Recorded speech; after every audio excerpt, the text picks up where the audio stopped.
नीट repeater किंवा नीटचा जे काही पेपर झाला तर त्या पेपरमध्ये बराचसा पेपर तुम्हाला डिफिकल्ट वाटला, फिजिक्सचा, केमिस्ट्रीचा आणि लेंदी होता, बायोचा पेपर असेल, केमिस्ट्रीचा, त्यामुळे फिजिक्सला वेळ मिळाला नाही.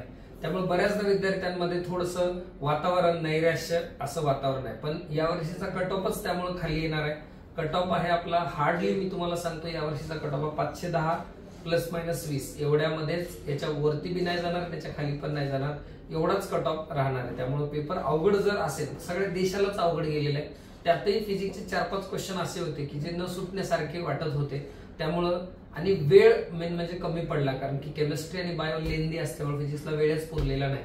त्यामुळं तुम्हाला कमी वेळात अवघड फिजिक्सचे क्वेश्चन बघून आणखीनच तुम्हाला जास्त भीती निर्माण झालेली, म्हणून स्कोर कमी आहे. त्यामुळे ज्या ज्या विद्यार्थ्यांना वाटतं की बाबा आपल्याला परत नीटसाठी प्रिपरेशन करायचे नाही, त्यात बऱ्याचशा पालकांचा एक संभ्रम अवस्था आहे की मागच्या वर्षी नीटचा पेपरमध्ये तसं झालं, या वर्षी पेपरची काठिण्य पातळी खूप वाढली, मग रिपीट करायला पाहिजे का नाही करायला पाहिजे, काय भरोसा, पुढच्या वर्षी पेपर कसा निघेल.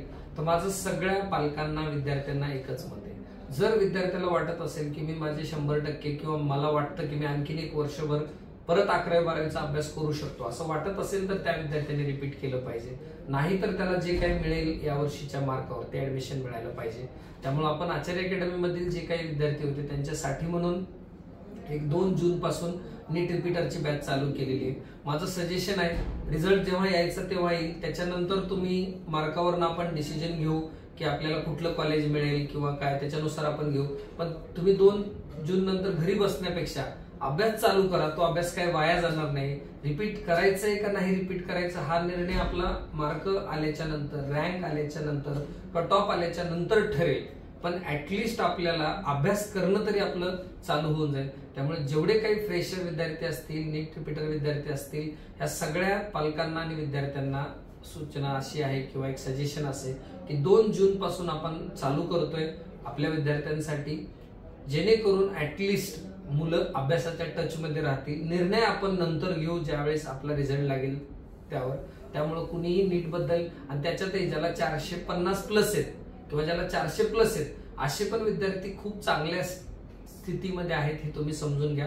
कारण या वर्षीचा पेपर हा खरंच खूप अवघड होता आणि गेल्या 43 वर्षामधला हा टफेस्ट एक्झाम किंवा कट ऑफच्या बाबतीत सगळ्यात लोएस्ट वाली एक्झाम या वर्षीची असणार आहे. त्यामुळे कदाचित मी हा अगोदरच व्हिडिओ टाकणार होतो, पण काही दिवसापासून मुलं एकदा परीक्षेला म्हणजे सामोरं गेल्यापासून बरीचशी मुलं थोडी नैराश्य म्हणा किंवा थोडंसं डिफिकल्टीज त्यांना वाटत होती नीट बद्दल, बाबा की एवढा पेपर कसा काय, बरीच मुलं रडली, बऱ्याच मुलांना त्रास पण झाला.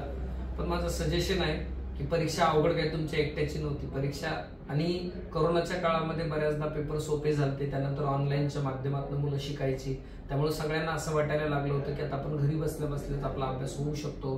त्याचबरोबर काठिण्य पातळी नीटची फार सोपी केली, फॉर्म्युला बेस्ड क्वेश्चन यायचे. पण आता तसं नाही, आता पूर्वरित्या जसे कन्सेप्च्युअल क्लॅरिटी पाहिजे त्या पद्धतीने. त्यामुळे आता नीटची पात्रता किंवा नीटची जी काही पेपर पॅटर्न आहे तो पेपर हळूहळू जेई सारखा टफनेस कडे वळालाय. त्यामुळे यावर्षी आपण एक चेंजेस करतोय. आपली जेईची फिजिक्सची टीम एंटायर ही केमिस्ट्री आणि फिजिक्स साठी लावतोय, फक्त बायोची टीम बायोसाठी.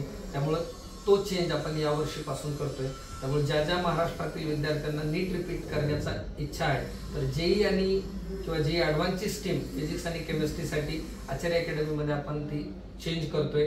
आणि येणाऱ्या 2 तारखेपासून म्हणजे 2 जून 2025 पासून आपली नीट रिपीटरची बॅच चालू होती. त्यामुळे ज्या ज्या विद्यार्थ्यांना वाटतं की अभ्यासाच्या टचमध्ये राहायचे, रिपीटचा निर्णय भले तुम्ही नंतर घ्या, पण अभ्यासाचा तरी सुरुवात करायची, इथं काय वाया जाणार नाही. म्हणून 2 जून पासून तुम्ही लेक्चरला येऊ शकता.